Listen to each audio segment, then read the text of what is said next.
예수님께서 일으키신 기적 중에 가장 놀라운 기적은 무엇일까요? 사실 이 질문은 어리석습니다. 예수님께서 일으키신 모든 기적은 다 이유가 있기 때문에 경중을 가릴 수가 없지요. 그러나 굳이 선택해 본다면 저는 오병이어의 기적을 말씀드릴 수 있겠습니다. 이유가 두 가지인데요. 하나는 단위 때문입니다. 오병이어 기적은 여러분들이 아시는 것처럼 한 아이가 가져온 보리떡 5개와 물고기 2마리에서 시작됐습니다. 제자들이 이것을 보고 이렇게 얘기했어요. 요한복음 6장 9절 말씀인데요. 여기 한 아이가 있어 보리떡 5개와 물고기 2마리를 가지고 있나이다. 그러나 그것이 이 많은 사람들에게 얼마나 되겠사옵나이까? 우리식으로 표현하자면 누구 입에 풀칠합니까? 여기 있는 사람 수를 보십시오. 물고기 2마리, 보리떡 5개 아무것도 아닙니다. 그런 의미입니다. 상상을 한번 해보십시오. 그 많은 사람들이 먹을 양식을 창고를 지어서 집어넣는다면 몇 채의 창고를 지어야 할까요? 성경은 분명히 다 배불리 먹고 남은 조각을 12바구니에 차게 거두었다 이렇게 말씀합니다. 배 두드릴 정도로 아낌없이 배불리 먹었는데 그래도 남았다 그런 뜻입니다. 이 이야기는 예수님께서 마음만 잡수시면 이스라엘 모든 백성들의 식량도 책임질 수 있다는 의미를 포함하고 있습니다. 두 번째는 이 기적의 영향력입니다. 어떤 사람이 죽었는데 살리셨어요? 그럼 몇 사람 살아난 거예요? 한 사람 살아난 겁니다. 오병이어의 기적은 적어도 단위가 2만 명 이상입니다. 집단의 이야기입니다. 사회적 문제고 정치적 문제고 경제적 문제입니다. 예수님께서 이 모든 것을 한 번에 해결해 주실 수 있는 능력이 있다는 사실을 사람들이 2만 명 이상이 경험했습니다. 생각을 해보면 그 당시 유대 민족의 최고 문제는 먹고 사는 거였습니다. 밥을 제대로 먹는 사람이 그렇게 흔치 않았거든요. 그런데 이거 한 방에 해결해 줄 수 있는 인물이 나타났습니다. 예수님을 왕 삼으려고 하는 이유를 알 듯합니다. 그런데 문제가 생겼어요. 그 왕 삼으려는 예수님이 사라지고 보이지 않습니다. 왕 실종 사건이 일어나게 된 것입니다. 그들은 예수님에 대해서 이미 여러 면에서 크로스 체킹을 했어요. 성경은 이렇게 기록하고 있습니다. 마가복음 6장 33절과 34절입니다. 그들이 가는 것을 보고 많은 사람이 그들인 줄 안지라 모든 고을로부터 도보로 그곳에 달려와 그들보다 먼저 갔더라. 예수께서 나오사 큰 무리를 보시고 그 목자 없는 양 같음으로 인하여 불쌍히 여기사 이에 여러 가지로 가르치시더라. 요한복음 6장 2절은요. 큰 무리가 따르니 이는 병자들에게 행하시는 표적을 보았음이라라. 교차 분석 내용이 나오잖아요. 병자 고치셨습니다. 말씀의 권위가 달랐습니다. 그리고 놀라운 기적을 베푸셨습니다. 이 정도 되면은 엄청난 인물이어서 백성들은 나몰라라 할 수도 있겠고 자신을 과시할 수도 있겠는데 예수님은 백성들을 바라볼 때 목자 없는 양떼같이 불쌍히 바라보셨습니다. 이런 지도자가 이 세상에 있습니까? 그들이 예수님을 왕 삼으려는 의도는 문제가 있습니다. 그들이 오답 노트를 쓰고 있는 것은 분명하지만 그들에게 선명하게 나타나는 것은 예수님이 답이다. 그들은 결론을 내렸습니다. 여러분, 신앙이 그런 겁니다. 신앙은 무엇입니까? 예수님이 답이다. 결론 내리는 사람들의 이야기입니다. 우리 인생의 답입니다. 신앙생활을 하면서 다른 데서 답을 찾으려고 하는 것에서 문제가 오히려 일어납니다. 하나님께서 주시는 답이 어떤 면에서는 달콤할 수 있습니다. 그런데 어느 때는 삼키기 어려울 정도로 우리에게 힘들고 마음에 들지 않고 못마땅할 수 있습니다. 하나님이 왜 이러세요? 내 인생에 왜 이런 일을 하시는 거예요? 하나님이 답이시라면서 왜 저에게 이렇게 쓰디쓴 답을 주시는 거예요? 그럴 수 있습니다. 그러나 분명한 것은 어떤 이유를 막론하고 하나님께서 주시는 답만 복이 있습니다. 여러분, 그래서 우리가 하나님 앞에 물어야 합니다. 하나님께 물어야 우리가 들을 수 있습니다. 하나님의 답을 우리가 알아낼 수 있습니다. 거기에는 전제가 하나 있어야 되죠. 하나님이 답이라는, 예수님이 답이라는, 성령님이 답이라는 전제가 있어야 물을 수 있고 그래야 들을 수 있습니다. 여러분들 모두가 예수님을 인생의 정답으로 여길 줄 아는 복이 있으시길 주님의 이름으로 축원합니다. 오병이어를 경험한 무리가 예수님을 찾기 시작했습니다. 예수님 보이지 않으니까 당황한 거예요. 사라졌습니다. 그래서 찾았다는 내용이 22절 이하에 나옵니다. 이튿날 바다 건너편에 서 있던 무리가 배 한 척 외에 다른 배가 거기 없는 것과 또 어제 예수께서 제자들과 함께 그 배에 오르지 아니하시고 제자들만 가는 것을 보았더니 그러나 디베리아에서 배들이 주께서 축사하신 후 여럿이 떡 먹던 그곳에 가까이 왔더라. 무리가 거기에 예수도 안 계시고 제자들도 없음을 보고 곧 배들을 타고 예수를 찾으러 가버나움으로 가서, 이런 얘기입니다. 갈릴리 바다를 왔다 갔다 하며 예수님을 샅샅이 찾았는데 안 계셨다는 거예요. 이쪽 배에도 안 계시고 배가 저쪽으로 건너갔다고 하기에 그 배를 찾아갔더니 거기에도 계시지 않았다는 겁니다. 예수님의 행방이 묘연해진 것입니다. 그 사람들은 예수님이 지금 숨바꼭질 하시는 건가 하는 생각을 했을 것입니다. 그래서 이제 무리들이 배를 나누어서 타고 가버나움으로 갔는데 거기에 예수님 계셨습니다. 예수님은 도대체 왜 이 무리와 숨바꼭질하고 계신 걸까요? 25절을 보면 그 답을 찾을 수 있습니다.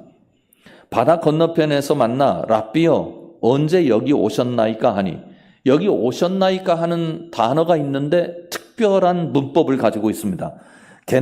게고나스라는 말을 썼는데요. 기고마이의 동사인데 제2 완료 능동태 질문형입니다. 이런 문법이 왜 있나? 이유가 있습니다.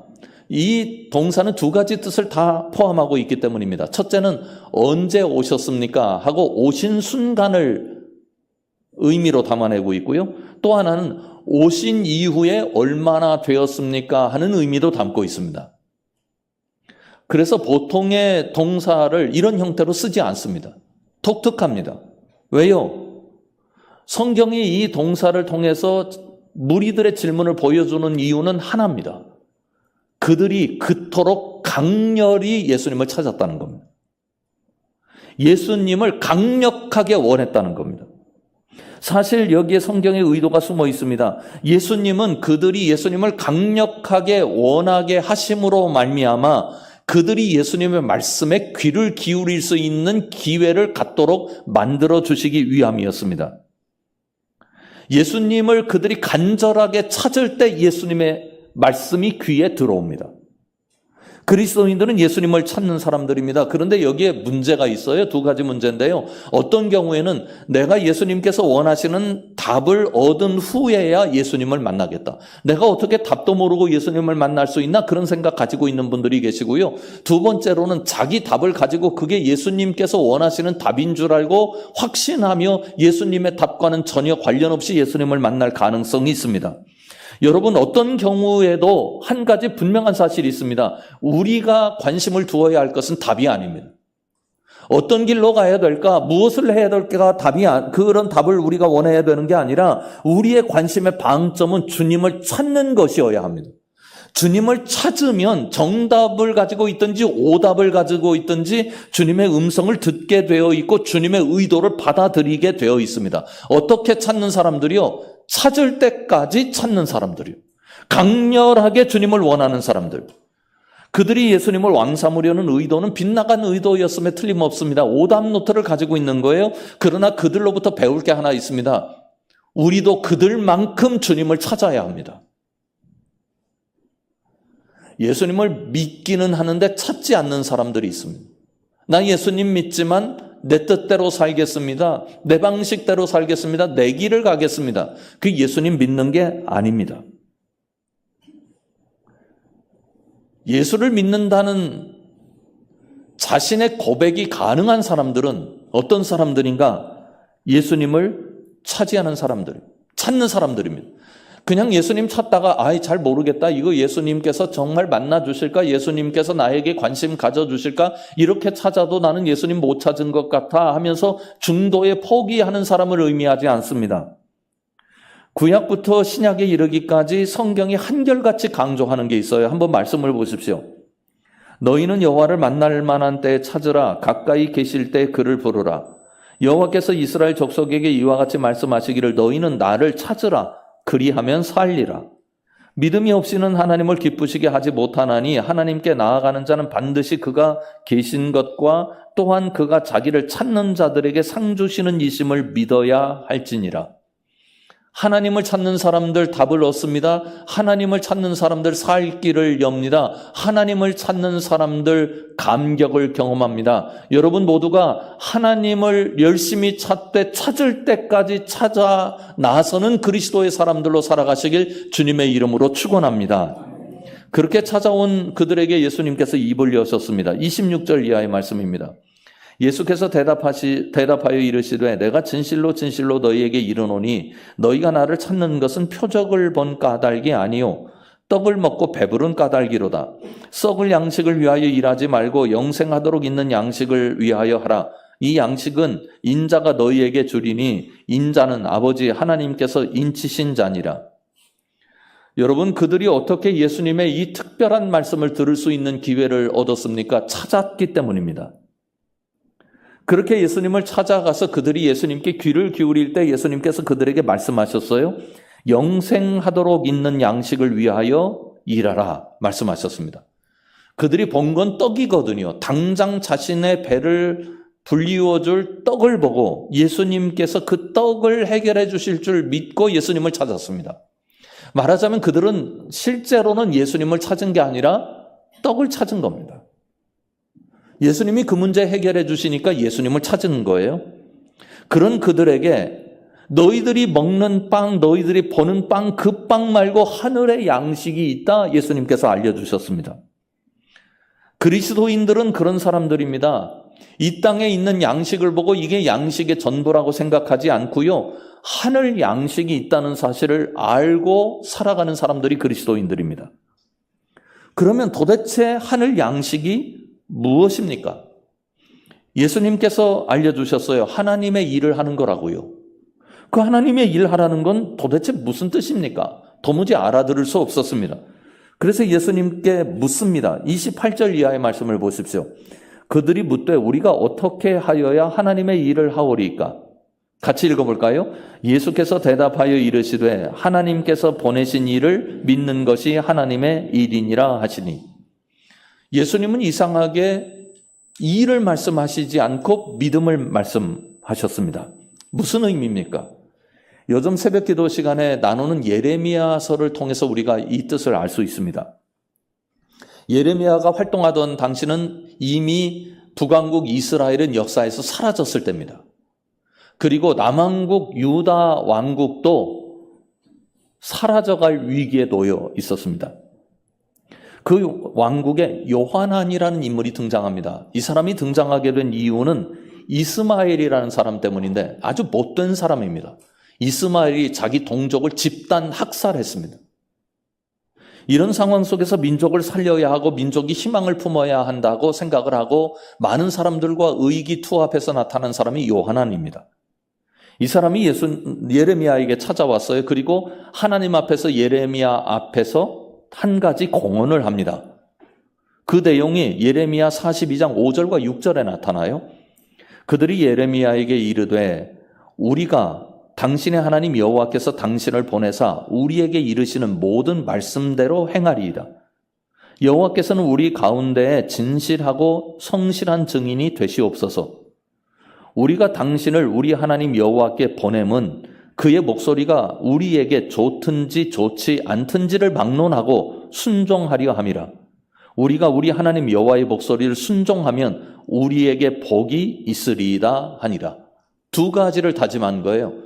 하나님께서 말씀하시면 그 내용이 좋든지 좋지 않든지 우리가 다 듣겠습니다.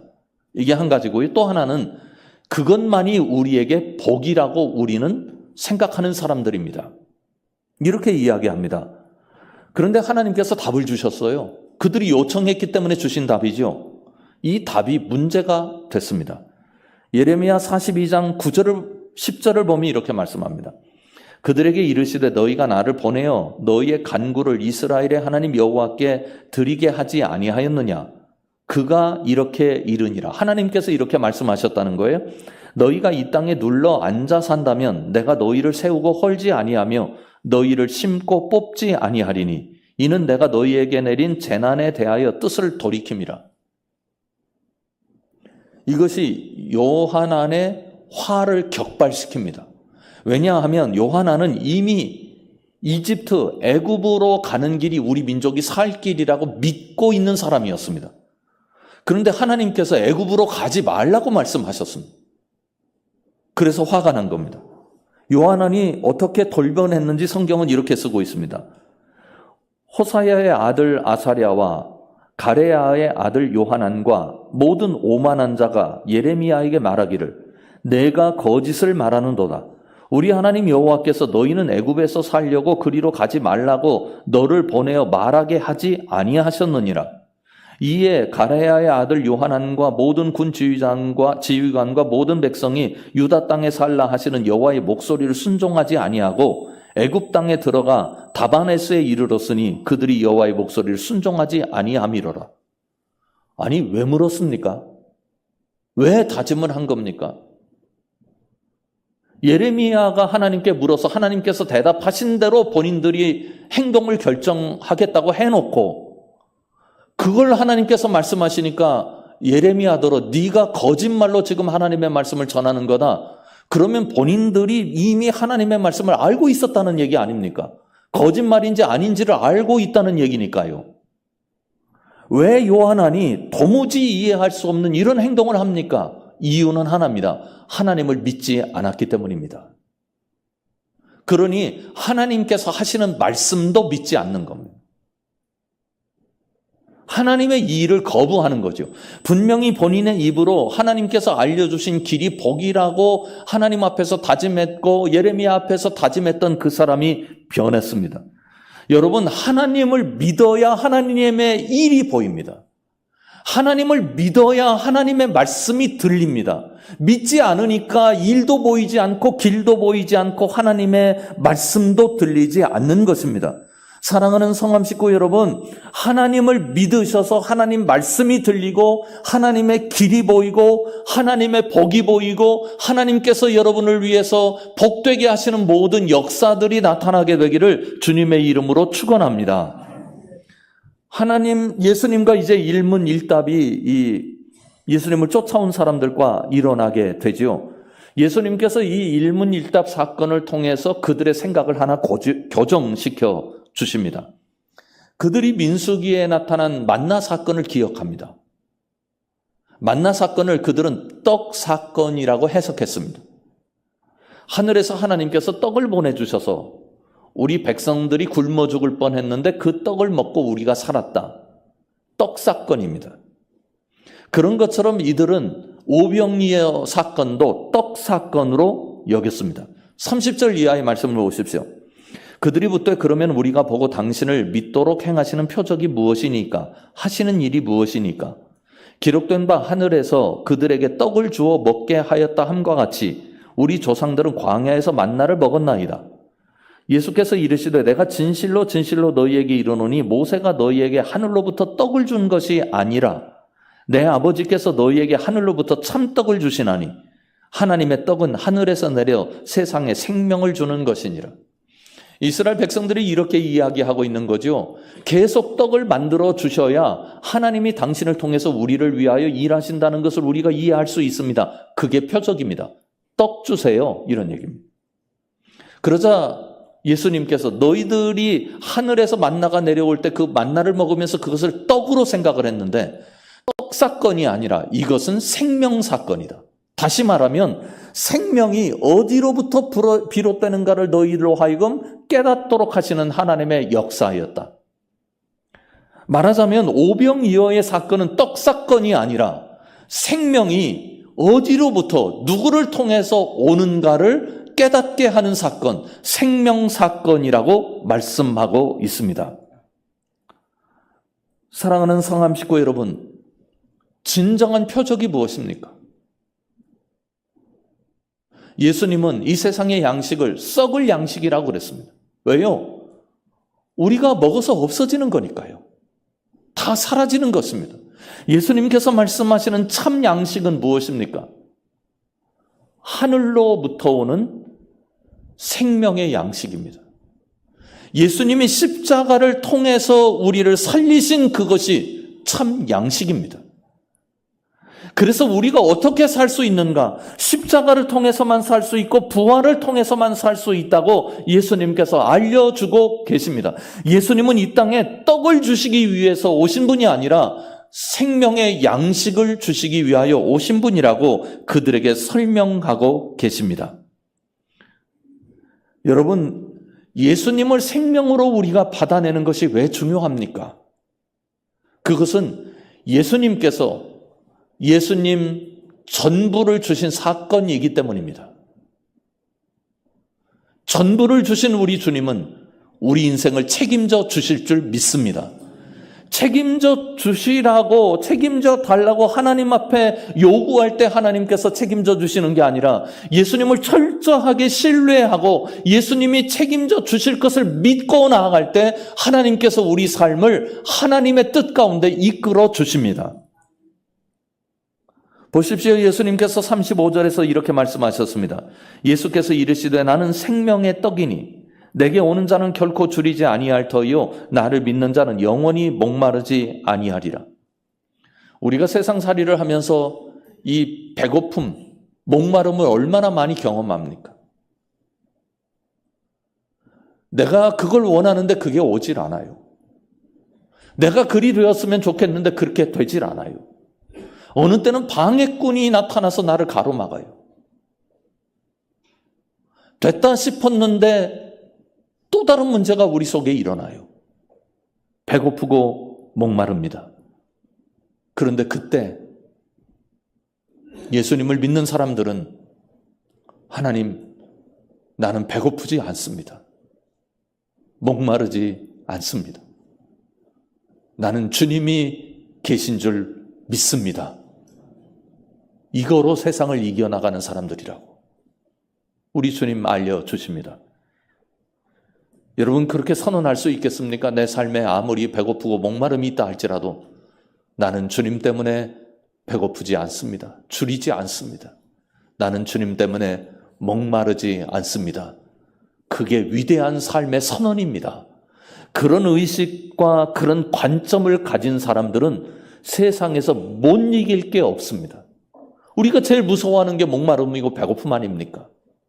무서움을 넘어선 사람들입니다.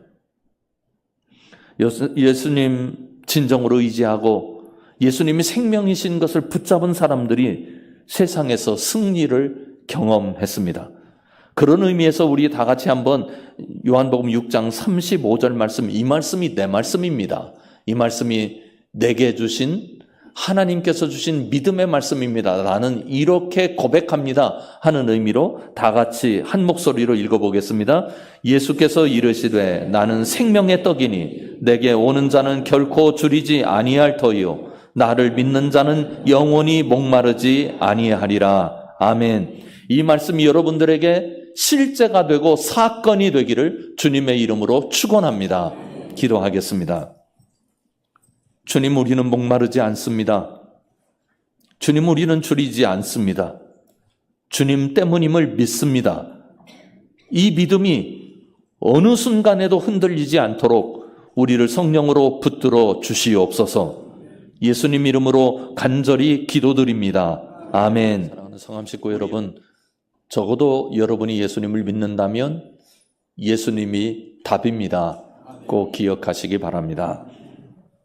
지금은 우리 주 예수 그리스도의 은혜와 하나님 아버지의 놀라우신 사랑하심과 성령 하나님의 우리와 함께 하심이 예수님이 답입니다 고백하는 주의 모든 백성들 위해 지금부터 영원까지 함께 계시기를 간절히 축원하옵나이다. 아멘.